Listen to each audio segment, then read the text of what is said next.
श्रोताओं नमस्कार, मैं हूं मोहन कार्की। आप सुन रहे हैं रेडियो कुमाऊं वाणी 90.4 मेगाहर्ट्ज में अपन रेडियो अपन बात। श्रोताओं, हमारा प्रयास है कि 2022 जो चुनावी वर्ष है उसके लिए हमारे क्षेत्र से तमाम लोग अपनी दावेदारी पेश करने की बात कर रहे हैं या चुनावी तैयारियों में जुटे हुए हैं।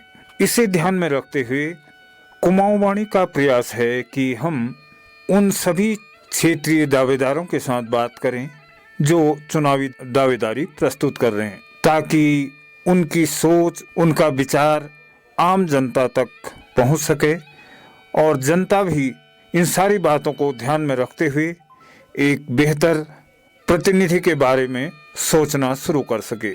इसी कड़ी में हमारे साथ में हैं हमारे भीमताल विधानसभा क्षेत्र के विधायक श्री राम सिंह कैड़ा जी।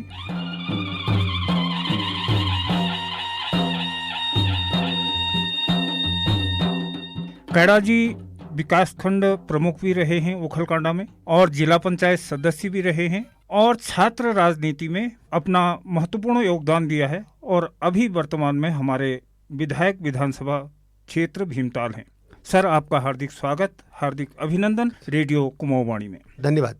बातचीत शुरू करते हैं सर कि अभी बहुत सारे लोग हैं जो कि अपना उम्मीदवारी प्रस्तुत कर रहे हैं, उनमें से राम सिंह कैड़ा जी भी एक हैं। ऐसे कयास लगाए जा रहे हैं लोगों के द्वारा कि राम सिंह कैड़ा हो सकता है कि बीजेपी में शामिल हो जाएं। आपका विचार क्या है, ताकि हमारे जो सुनने वाले श्रोता हैं वो समझ पाएं कि आखिर हमारा प्रत्याशी कहाँ है? थोड़ा सा स्पष्ट कर दें।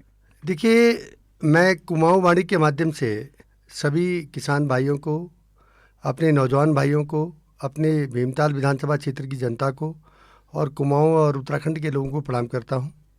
और कुमाऊं वाणी के माध्यम से आज किसानों को, यहाँ के नौजवानों को कई योजनाएं और कई प्लानों की जानकारी मिलती है और किसानों को कई लाभकारी योजनाओं का लाभ मिलता है। तो इसलिए मैं कुमाऊं वाणी के सभी कर्मचारी अधिकारियों को प्रणाम करता हूं कि आपकी वजह से हमारे पहाड़ में कई ऐसी योजनाएं जो विभिन्न क्षेत्रों में चलती हैं, उसकी जानकारी हमारे किसान भाइयों को, हमारे पहाड़ के नौजवान भाइयों को मिलती है। मैं सभी कुमाऊं वाणी से जुड़े सभी कर्मचारी और अधिकारियों को प्रणाम करता हूं। देखिए, जहां तक भाजपा में जाने का सवाल है, मैंने अभी तक 4.5 साल का मेरा कार्यकाल हो गया है। मैंने अभी तक चुनाव के बारे में सोचा नहीं है। मैं जब से चुनाव जीता हूँ लगातार अपने क्षेत्र की जनता के बीच हूँ और मेरा फोकस अभी विकास कार्यों में लगा हुआ है।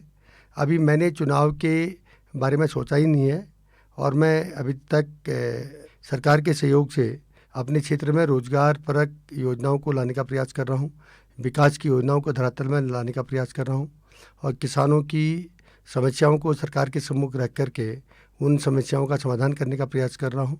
अभी मैंने सोचा ही नहीं है कि मैं चुनाव की तैयारियों के बारे में अभी लगा नहीं हूँ और मैं तो जब से जीता हूँ तब से जनता के बीच हूँ। बिल्कुल, आपका मत स्पष्ट है, लेकिन जनता में जो हमने देखा है अभी तक, बहुत सारे ऐसे भी उम्मीदवार हैं जिनको लोगों ने अपना सपोर्ट किया लेकिन वो फिर पाला बदल गए, तो उससे उन लोगों में निराशा हुई जो उनके सपोर्टर थे। इसलिए लोग थोड़ा सा जानना चाह रहे हैं कि राम सिंह जी अगर का पता हो हमें तो हम उस हिसाब से तैयारी करें। देखिए, 2 बातें हैं। मैंने न कभी पाला बदला है न मैं पाला बदलूंगा। मैं जनता का आदमी हूँ, जनता का आदमी रहूँगा। मैं किसी पाला बदलना उसको कहते हैं जो एक पार्टी से दूसरी पार्टी में जाता है। मैं किसी पार्टी में अभी नहीं हूँ। मैं एक निर्दलीय विधायक हूँ और निर्दलीय विधायक के रूप में मैं काम कर रहा हूँ। अगर मैं किसी पार्टी का एमएलए होता, मैं किसी पार्टी को छोड़ करके, किसी पार्टी की नीतियों को कुर्बान करके अगर मैं किसी दूसरी पार्टी की नीतियों को अनुसरण कर रहा होता तब तो मैं पाला बदलना समझ सकता हूँ, लेकिन मैं कोई पाला नहीं बदलूंगा। जैसे लोगों ने पाला बदला ऐसी कोई पाला बदलने जैसी कोई बात नहीं है। मैं एक निर्दलीय विधायक हूँ। फिलहाल मेरी तैयारी निर्दलीय विधायक के रूप में है और कल को अगर बाय द वे 1% किसी पार्टी की बात भी आती है तो उसको पाला बदलना नहीं कहेंगे। वो मैं निर्दलीय विधायक हूँ और मेरी जनता का जो आदेश होगा, जनता मेरी कहेगी कि निर्दलीय चुनाव लड़ो तो मैं निर्दलीय लड़ूंगा। अगर किसी पार्टी में जाने का जनता का आदेश होगा तो मैं वो करूंगा, लेकिन पाला निर्दलीय विधायक के रूप में हूँ। अगर किसी पार्टी में जाता हूँ तो उसको पाला बदलना नहीं कहेंगे। जरूर सर अभी किस तरीके की तैयारियां चल रही, क्योंकि बहुत सारे लोग हैं, अलग अलग तरीके से लोगों के बीच में जाना शुरू कर दिया, तो आप भी उस तैयारी में अपने को शामिल किया होगा, तो क्या क्या अभी हम कर रहे हैं? देखिए, मैं जब से विधायक बना हूँ तब से लगातार जनता के बीच हूँ और तब से लगातार जनता के संपर्क में हूँ। और कई लोग 6 महीने से जनता के बीच जाने का प्रयास कर रहे हैं, 6 महीने के से जा रहे हैं। तो जनता उनसे पूछ रही कि आप 4.5 साल पहले कहाँ थे, तो आज आप चुनाव के लिए आ रहे हो। तो इसलिए जो लोग चुनाव के लिए जा रहे हैं वो जनता वो भी समझती है, जो लगातार जनता के बीच हैं वो भी लोग समझ रहे हैं। इसलिए मैं लगातार जब से जीता हूँ, आप समझ लीजिए जैसे ये लोग आज जा रहे हैं, कुछ लोग 2 3 4 लोग 5 लोग, तो वैसे मैं 4.5 साल से जा रहा हूँ। तो इसलिए इसका मतलब मैं 4-5 साल से तैयारी कर रहा हूँ। मैं जब से राजनीति में आया हूँ तब से मैं जनता के बीच हूँ। और मैं जनता के बीच जाता हूँ, मेरे लोग, मेरे धारी के लोग, मेरे ओखलकांडा के लोग, मेरे भीमताल के लोग और मेरे रामगढ़ के लोग मुझसे कहते हैं कि आज तक विधायक तो बहुत बने, लेकिन पद में रहते हुए कोई दुख में नहीं पहुंचा, और पद में रहते हुए कोई दुख सुख में नहीं पहुंचा। इसलिए राम सिंह खेड़ा जी, आप जब से विधायक बने हो, आप हमारे सुख दुख में पहुंच रहे हो, पद में रहते हुए सुख दुख में पहुंच रहे हो। और आज तक जो लोग पद में थे, पद में रहते हुए लोगों के दुख सुख में नहीं पहुंचे थे। और आप अब चुनावी रूप में जा रहे होंगे बात अलग है, लेकिन पद में रहते हुए कोई लोगों के सुख दुख में नहीं पहुंचे। और हम तो पहले दिन से जब से जीते हैं, और इससे पहले भी जब से हमें होश आया तब से हम जनता के बीच हैं, लेकिन जब से विधायक हूँ तब से मैंने कोई अपना क्षेत्र नहीं छोड़ा। तो इसमें ऐसा भी तो समझा जा सकता है कि आप वर्तमान विधायक हैं, तो आपका निरंतर समाज के साथ टच रहना बहुत ज़रूरी है। वो लोग नहीं हैं, कम जा रहे हैं। अरे तो वो इससे पूर्व और भी तो कोई विधायक रहे होंगे, जरूर, और भी तो कोई नेता रहे होंगे, तो उनकी तो जिम्मेदारी बनती थी पद में रहते हुए लोगों के बीच जाएं। तो इसलिए जो लोग पद में थे उनकी बात कर रहा हूँ मैं। और कई लोग विभिन्न पदों में रहे हैं, कोई पंचायतों में रहे हैं, कोई दूसरी जगह पर रहे हैं, कहीं न कहीं पदों में रहे हैं।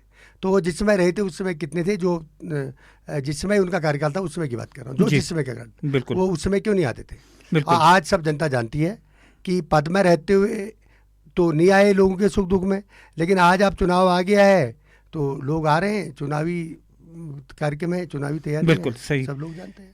कुछ समय बाद 5 साल कंप्लीट हो जाएंगे, आप जिला पंचायत भी रहे, ब्लॉक प्रमुख भी रहे, तो इस लंबे कार्यकाल के अनुभवों के आधार पर और बराबर जनता के बीच में रहने की वजह से कौन कौन सी ऐसी प्रमुख मुद्दे हैं, कौन कौन से ऐसे विषय हैं जिनको प्रमुखता के आधार पर हमें लेना चाहिए? देखिए, इस उत्तराखंड में और नैनीताल जिले में और पूरे प्रदेश में छात्र नेता के रूप में मुझे सबसे अधिक बार छात्र संघ में आने का मौका मिला। पंचायतों में मुझे सबसे अधिक बार पंचायतों में आने का मौका मिला।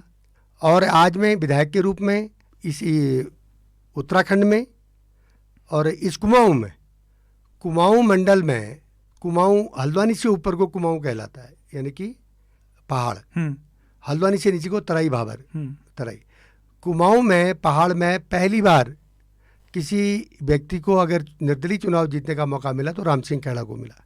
और इस कुमाऊं में चाहे नैनीताल जिले का हिस्सा हो, नैनीताल जिला हो, चाहे चंपावत जिला हो, चाहे पिथौरागढ़ जिला हो, चाहे बागेश्वर हो, चाहे अल्मोड़ा हो, इन जिलों में आज तक कोई 70 साल में कोई निर्दलीय नहीं जीता, और मुझे निर्दलीय जीतने का मौका मिला क्योंकि मैं निरंतर लोगों के बीच रहता हूँ। कल को चुनाव अगर ख़त्म होता है 2022 में, मैं चुनाव के वोटिंग के दूसरे दिन से लोगों की सेवा में फिर लग जाऊंगा। प्रमुख कौन कौन सी ऐसी दिक्कतें हैं जो आपको लगता है कि इनको करना आवश्यक है? देखिए, पहाड़ में सबसे पहले स्वास्थ्य सुविधाओं पे विशेष फोकस करने की आवश्यकता है जी। और मैंने प्रयास किया। मेरे भीमताल विधानसभा में जितने भी अस्पताल हैं, चाहे वो पदमपुरी अस्पताल हो, चाहे ओखलकांडा हो, चाहे रामगढ़ हो, चाहे भीमताल हो, सभी अस्पतालों में मैंने अस्पतालों में व्यवस्था सुदृढ़ करने का प्रयास किया। पदमपुरी में मैंने माननीय मुख्यमंत्री जी से घोषणा करा करके पदमपुरी अस्पताल में मैंने एक्सरा मशीन करवाई, और जिला योजना से मैंने पदमपुरी अस्पताल में अल्ट्रासाउंड मशीन की व्यवस्था करा दी है। और रामगढ़ के अस्पताल में बहुत जल्दी मैं एक्सरा मशीन की व्यवस्था कराऊंगा। और भीमताल में मैंने एक्सरा मशीन लगा दी है, जिसका उद्घाटन मैंने खुद किया। ओखलकांडा में जिस दिन टेक्नीशियन आ जाएगा उस दिन मैं एक्सरे मशीन की व्यवस्था कर रहा हूँ।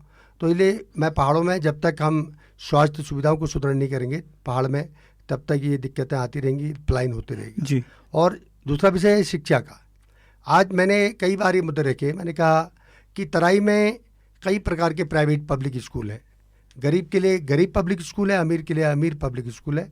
तो मैंने सरकार के सम्मुख भी सदन के अंदर कई बार मैंने प्रश्न रखे हैं कि पहाड़ों में शिक्षा व्यवस्था सुदृढ़ करने के लिए पहाड़ में स्कूलों में शिक्षकों की व्यवस्था करना बहुत ज़रूरी है।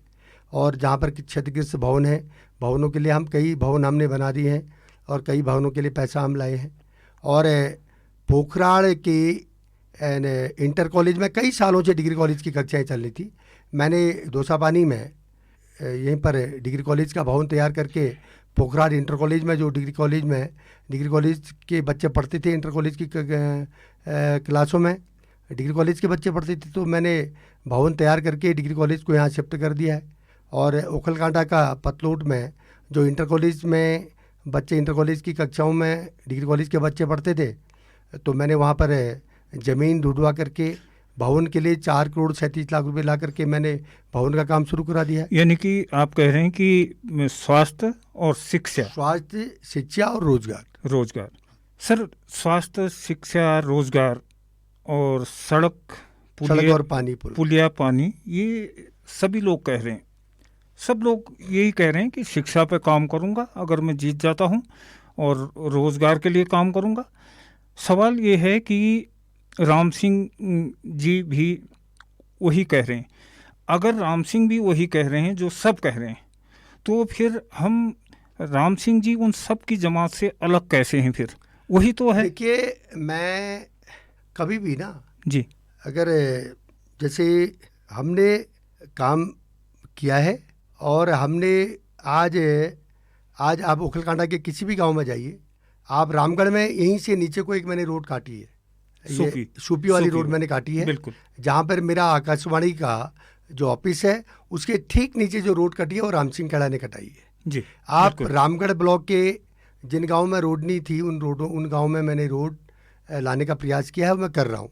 कई रोडें मेरी वन पर्यावरण में फंसी हैं, उनको भी मैं वन पर्यावरण से निकालने का प्रयास कर रहा हूँ। आप ये कह रहे हैं औरों ने कहा होगा, आपने किया, और उन्हें कहा होगा, हम करेंगे। और लोग जो भी दावेदारी की बात है यहाँ पर या जो कह रहे हैं, उनसे वो आज तक जो पदों में रहे, जिस क्षेत्र में भी रहे, उनके जिस पद में भी रहे, चाहे कोई बीडीसी मेंबर रहा हो, चाहे कोई प्रधान रहा हो, चाहे कोई जिला पंचायत सदस्य रहा हो, चाहे कोई ब्लॉक प्रमुख रहा हो, चाहे कोई अन्य मनोनीत पदों में रहे हों, उन्होंने जिस पद में रहे उस पद के हिसाब से अपने गांव में क्या काम किए उनके गांव वालों से पूछ लीजिए।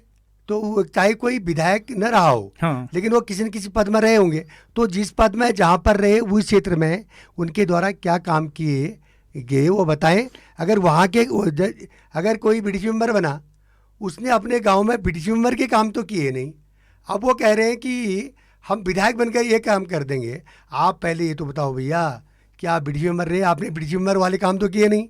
आप जिला पंचायत सदस्य रहे, जिला पंचायत सदस्य वाले काम तो किए नहीं, और आप कह रहे हो हम विधायक बनेंगे तो विधायक इस तरह के काम करेंगे। ये सब जनता जानती है, बिल्कुल जनता पहचानती है। सवाल हैं आपकी तरफ भी, क्योंकि जब भी हम क्षेत्र में जाते हैं तो लोगों के कुछ सवाल हैं। आपने कहा था लोगों से कि मैं रानीबाग से ऊपर सर आपको नहीं आने दूंगा। देखिए, मैं क्या आज भी कह रहा रहा, आप कैसे संतुष्ट करेंगे? सुनिए जी, अगर मेरे बात को, मेरे वचन को, मेरे शब्दों को कोई मुझे ये बता दे कि रानीबाग से ऊपर को शराब वाली बात कोई राम सिंह खेड़ा के सामने कहीं पर मैंने कहा है, कोई अखबार की कटिंग दिखा दे, कोई क्लू दिखाए, वो बताएं। हाँ, आज मैं आपके माध्यम से कहना चाहता हूँ उन लोगों से कि जिस दिन सरकार में आने का मौका मिलेगा, मैंने सोचा था कि मैं निर्दलीय चुनाव जीतूंगा। मैंने निर्दलीय चुनाव जीतने के साथ साथ मैंने ये भी तो सोचा था कि मैं निर्दलीय चुनाव आज तक जो भी जीते सब मंत्री बने। तो हमने सोचा था कि आज तक उत्तराखंड में जो भी निर्दलीय चुनाव जीते सबको मंत्री बनने का मौका मिला। हमने सोचा था कि अगर हमको निर्दलीय चुनाव जीतने का मौका मिलेगा तो हम भी मंत्री बनेंगे और हम सरकार में आएंगे। और आज कह रहा हूं मैं आपके माध्यम से, कुमाऊं बाड़ी के माध्यम से कहना चाहता हूं, जैसे निर्दलीय आज तक जीते, सबको मंत्री बनने का मौका मिला, अगर उन्हीं की तरह मैं भी निर्दलीय जीता, अगर मुझे भी मंत्री बनने का मौका मिला होता, सरकार में आने का मौका मिला होता, निश्चित रूप से जो आप कह रहे हो मैं इसको पूरा करता। क्या मैं इसको पूरा करता, सच में ये मैं पूरा करता इसको, अगर मुझे भी ऐसे मौका मिला होता। लेकिन महाराज, निर्दलीय जो जीते आज तक सब मंत्री बने, लेकिन मुझे ही मंत्री बनने का मौका नहीं मिल पाया। सरकार में जब आऊंगा तभी तो बंद कराऊंगा। आप दिल से कह रहे हैं? अंतरात्मा से कह रहा हूँ, अंतरात्मा से कह रहा हूँ। जीते सरकार में आने का मौका मिलेगा, अगर नहीं करूंगा तो उस दिन दोबारा फिर है हम चुनाव क्या राजनीति से नहीं, हम भी आपके साथी हैं, तो कहीं ना कहीं हमें भी ये सुनने को मिलता है। और चलो आज मैं बताऊं, मैं उन लोगों से कहना चाहता हूं, उन नेताओं से कि जो ये कह रहे हैं कि राम सिंह खेड़ा ने ये कहा था, नेता कह रहे हैं, जनता ने कभी न हमने कभी कहा, न कभी किसी ने सुना होगा। लेकिन जो राम सिंह खेड़ा को वो सोच रहे हैं कि डाउन कैसे कह रहे हैं, क्योंकि राम सिंह खेड़ा तो पद में आने के बाद लगातार जनता के बीच गया, अब उनके पास कोई मुद्दा नहीं मिल रहा है। मैं उन नेताओं से आग्रह करना चाहता हूँ कि 6 बजे बाद 7 बजे बाद आप है वो ये चीज़ का सेवन करना बंद करो और शराब बेचना बंद करो, तो लोग है रानीबाग से ऊपर को तो शराब आएगी नहीं। अब ये मैं आज आपके माध्यम से, कुमाऊं बाड़ी के माध्यम से कहना चाहता हूँ, पहाड़ में शराब कौन ला रहा है, पहाड़ में शराब कौन ला रहा है, शराब कौन बेच रहा है, ये सब जनता जानती है। बिल्कुल, ये जनता जानती है और 2022 फरवरी में इसका रिजल्ट जनता देगी। दूसरा, रोजगार की बात आपने कही थी, उस समय युवाओं को रोजगार, सिडकुल में 50% की बात हुई थी। मैं जब डिग्री कॉलेज का अध्यक्ष था, नरेंद्र तिवारी जी के सम्मुख मैं 29 दिन धरने में बैठा। मैंने कहा तिवारी जी आपने सिडकुल तो बसा दिया है, आपको धन्यवाद, आपने टाटा बिरला यहाँ पर बसा दिए, आपको धन्यवाद, लेकिन इसमें पहाड़ के लिए क्या व्यवस्था है। 29 दिन मैं धरने में बैठा, मैंने तिवारी जी से सिडकुल में 70% रिजर्वेशन कराया था पहाड़ के युवाओं के लिए, आरक्षण। हमने ये इसलिए कराया था कि पहाड़ के लोगों को सिडकुल में आरक्षण मिलेगा, और हमने चुनाव इसलिए लड़ा कि हमने कहा निर्दलीय चुनाव जीतेंगे तो सरकार में आएंगे तो हम अपने पहाड़ के युवाओं को सिडकुल में, उपनल में, पीआरडी में, दूसरी जगह तीसरी जगह एडजस्टमेंट करेंगे। अब हमको क्या पता था कि इस बार मोदी जी की इतनी बड़ी लहर चलेगी कि किसी निर्दलीय को मौका नहीं मिलेगा सरकार में आने का। ये अपेक्षा हमारी आपसे ही हो सकती है, मैं औरों से नहीं कह सकता हूँ। बिल्कुल, मैंने सड़क से लेकर के संसद तक राज्य की लड़ाई लड़ी है, और मैं कई बार जेलों में रहा हूँ। फतेहगढ़ जेल फरुखाबाद में रहा हूँ, हल्द्वानी जेल में महीनों रहा हूँ, नैनीताल जेल में रहा हूँ, दिल्ली में रहा हूँ। मैंने राज्य की लड़ाई लड़ी है, सड़क से लेकर के संसद तक लड़ी है, और मैं राज्य की लड़ाई भी लड़ी है, और जब तक सांसें रहेंगी तब तक राज्य के निर्माण की लड़ाई लड़ूंगा, विकास की लड़ाई लड़ूंगा, किसानों की लड़ाई लड़ूंगा, नौजवानों की लड़ाई लड़ूंगा, पहाड़ की लड़ाई लड़ूंगा, सड़कों की लड़ाई लड़ूंगा, बिजली की लड़ाई लड़ूंगा, पानी की लड़ाई लड़ूंगा, स्वास्थ्य की लड़ाई लड़ूंगा, शिक्षा की लड़ाई लड़ूंगा, और हर लड़ाई को लड़ाई लड़ूंगा। ये बातें आप बिल्कुल सही कह रहे हैं, और ये भी कह रहे हैं कि मैं दिल से कह रहा हूँ। हम सम्मान करते हैं आपकी इस भावना का, क्योंकि हम जानते भी हैं आपको, दिल से भी कह रहा हूँ, और अंतरात्मा की आवाज, क्योंकि ये विषय अपनी जगह में बने हुए हैं, और हम अभी सिटिंग विधायक से ही ये सवाल करेंगे, क्योंकि हमारा हक उनसे उतना कहने का नहीं है जो अभी नहीं है। कौन क्या कर रहा है जनता जानती है, आपने कह दिया, वो सब ठीक है। और किसानों के संदर्भ में भी आपसे जानना चाहूँगा कि किसानों को उचित दाम मिले, और 2022 में किसानों की आय दुगनी हो, लेकिन किसान की आय दुगनी कहाँ, वो दोगुनी नीचे चली गई। तो इसके संदर्भ में आपका क्या ख्याल है? देखिए, किसानों की जो लड़ाई है, किसानों के जो मुद्दे हैं, विधानसभा के अंदर मैंने हमेशा उठाए हैं, और मैं किसान हूं, और मैं एक किसान का बेटा भी हूं, मैं किसान भी हूं, और मैं लगातार किसानों की जो समस्या है उनको उठाने का काम कर रहा हूं, और किसानों का दुख जो है और समस्या है मैं समझता हूं।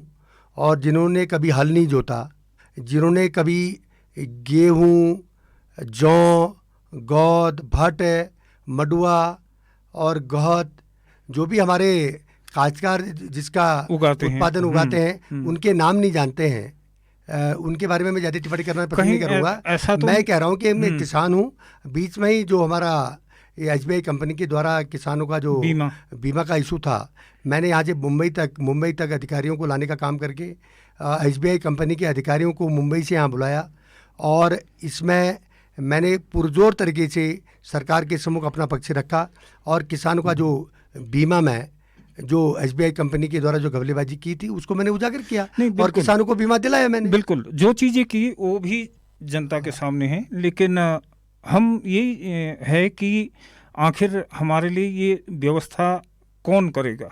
ये एक कहावत है, मेरे को याद है जब हम बचपन में छोटे छोटे थे तो हल्द्वानी चले गए, पहली बार सिनेमा घर में गए तो वहाँ एक डायलॉग किया था, जैसे तुमने हमें रुलाया वैसे तुम्हें रुलाना है।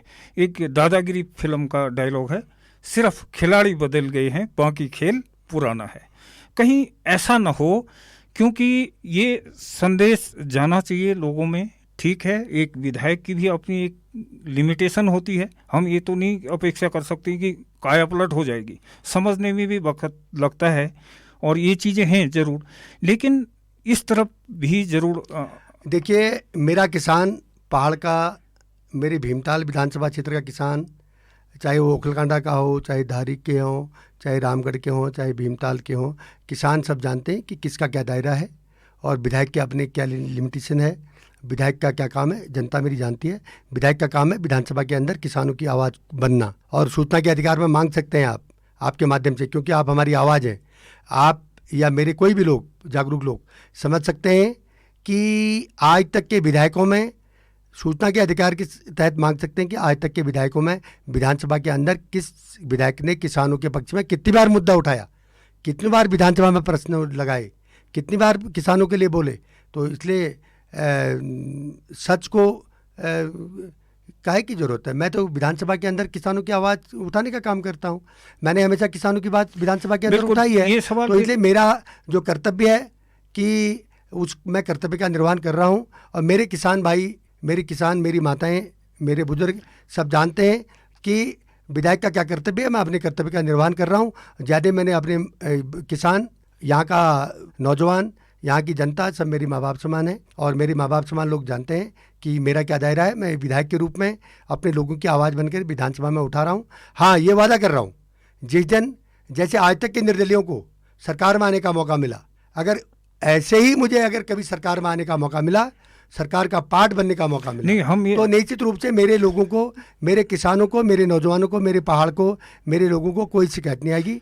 और जिस दिन मुझे सरकार में आने का मौका मिलेगा तो मैं काम करूंगा, क्योंकि मैं अपने लोगों से पूछना चाहता हूं, आपके माध्यम से, आपकी आवाज़ हर घर तक जाती है, मैं आपके माध्यम से पूछना चाहता हूँ कि आज तक जो भी निर्दलीय चुनाव जीते सबको सरकार में आने का मौका मिला। अगर हमको भी जिस दिन सरकार में आने का मौका मिला, निश्चित रूप से किसानों की जो समस्या है उनका भी समाधान होगा, नौजवानों की जो समस्या है उनका भी समाधान होगा। और जो शराब की बात कर रहे हैं, पहाड़ में शराब बंद होनी चाहिए।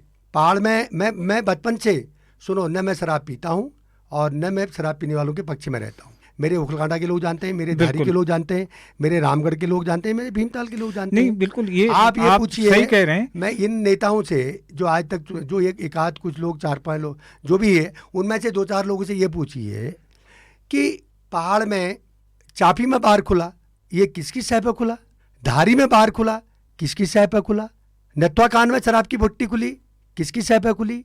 और पहाड़पानी में शराब की भट्टी खुली, किसकी सह पे खुली? खंचू में भी बार, खंचू में और सुनो, मैंने खंचू में जो बार की प्रक्रिया चल रही है, मैंने परसों मैंने कहा यहाँ बार खुला तो मैं किसी भी हद तक जाने के लिए तैयार हूँ। वहाँ पर लोग बार खोलने के लिए तैयारी में लगे, तो इसलिए उनमें से जहाँ बार खुले हैं वहाँ पर किसी न किसी का हाथ, किसी न किसी नेता का हाथ रहा है, तब बार खुल रहे हैं। नहीं, ये बात आपने सही कहा, ये हम सहमत हैं, लेकिन ये ज़रूरी है कि अगर विधायक को मंत्री बनने का मौका ना मिले, ऐसा इत्फाक हो सकता है, आगे भी हो सकता है, ना मिले तो क्या हम यही कहेंगे कि मुझे अगर मंत्री बनने का मौका मिलेगा तभी मैं करूंगा, या ऐसा कुछ? किसी पार्टी से जीता होता तो मैं ये बात नहीं कहता।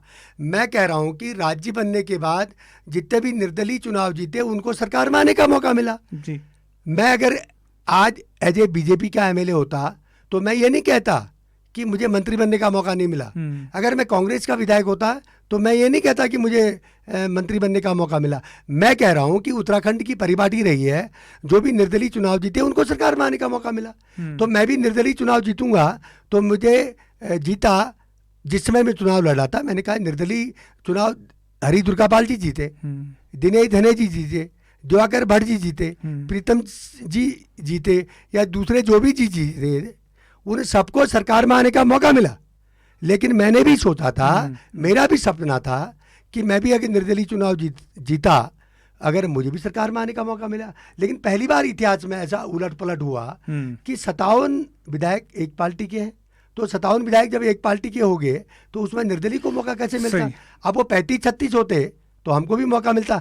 तो इसलिए हमने ये कहा कि अगर आज तक के निर्दलीय जो जीते उनको सरकार में आने का मौका मिला, अगर हम भी निर्दलीय जीतेंगे तो हमको भी निश्चित रूप से सरकार में आने का मौका मिलेगा।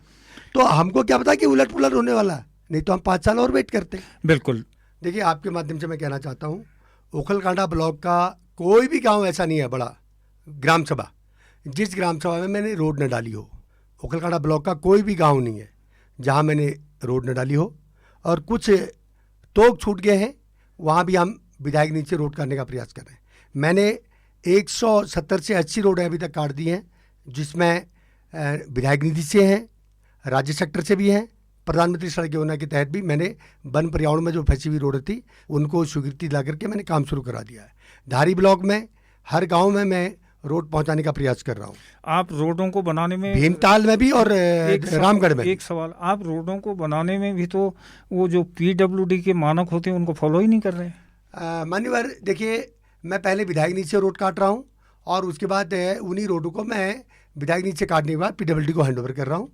और निश्चित रूप से आज तो ये धारणा भी खत्म हो जाएगी। आज मैं पिकअप और मैक से जाने के लिए बना रहा हूँ, और स्कूटी और मोटरसाइकिल जाने के लिए बना रहा हूँ, और कल को उसको PWD को हैंडओवर करके और भी सुव्यवस्थित करने का प्रयास करेंगे। चलो, बहुत बहुत धन्यवाद भाई जी, आप आए, आपने अपना अमूल्य समय दिया, और हम भगवान से प्रार्थना करते हैं कि हमारा विधायक आगे विधायक ही नहीं मंत्री बने और जनता की अपेक्षाओं पर खरा उतरे। इन्हीं कामनाओं के साथ मैं आपके माध्यम से कहना चाहता हूँ, कुमाऊवाड़ी का एक अपना स्थान है। पहाड़ के लोगों को, पहाड़ के किसानों को, नौजवानों को आपके माध्यम से जागरूक किया जाता है, और आप हमेशा सच की बात रखते हैं। आपके माध्यम से कहना चाहता हूँ कि मैं जब से जीता हूँ चुनाव, तब से मैंने अपना क्षेत्र, अपना गाँव, अपने 4 ब्लॉक और 1 नगर पंचायत कभी नहीं छोड़ी है। मैं राजनीति के लिए राजनीति नहीं करता हूँ, मैं समाज सेवा के लिए राजनीति करता हूँ। मैं कोई मेरा राजनीति के अलावा मेरा कोई काम नहीं है। मैं रात दिन जनसेवा करता हूँ, जनसेवा के लिए राजनीति करता हूँ। और कई लोग राजनीति अपने कारोबार के लिए राजनीति करते हैं, लेकिन मैं कारोबार के लिए नहीं, और मैं समाज सेवा के लिए राजनीति करता हूँ, करते रहूँगा, जब तक जीवन रहेगा करते रहूँगा। ज़्यादा प्रभु पर छोड़ता हूँ, और प्रभु ने जिसका योग और वो लिखा होगा उसको कौन रोक सकता है? बिल्कुल, भगवान ने तय कर रखा है। जब इंसान का जन्म होता है उसी से मैं तय हो जाता है कि क्या बनना है, कब तक जीना है। तो सब भगवान ने कुंडली बना रखी है, और हमने तो कर्तव्य करना है, हम अपना कर्तव्य कर रहे हैं। ज़्यादा भगवान है, उसके बाद जनता है, और जनता भगवान के बाद जनता भगवान है, और जनता जो तय करे ये होगा। फिलहाल हमारा काम है जनता के बीच, जनता के लिए समर्पित होना हमारा कर्तव्य है, वो हम अपना कर्तव्य कर रहे हैं। ज़्यादा भगवान पर छोड़ते हैं, भगवान के बाद जनता भगवान है, और जनता पे और भगवान पे छोड़ते हैं। बहुत सही बात है, और समय की नज़ाकत को ध्यान में रखते हुए हमें बात को समेटना पड़ेगा। हम आपके उज्जवल भविष्य की कामना करते हैं, और हम ये भी चाहते हैं कि आप आगे मंत्री बने, और जो सवाल अभी आपके लिए जनता की तरफ से हैं वो सवाल कल ख़त्म हों, और लोग आपको अपनी अपेक्षाओं पर खरा उतरता हुआ देखें, ऐसी उम्मीद करते हैं। बहुत बहुत धन्यवाद भाई जी। और धन्यवाद।